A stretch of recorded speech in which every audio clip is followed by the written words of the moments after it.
Hello, my name is Chris. I'm crew chief at SERVPRO of Charlottesville.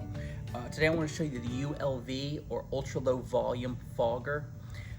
This piece of equipment is really good for deodorization, but one of the big things that we like to use it for is actually disinfecting.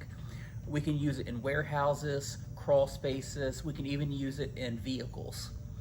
It allows us to get a large volume of product into an area in the shortest amount of time, and it also is good for that same purpose in that it allows for a very even fog and even saturation of the product.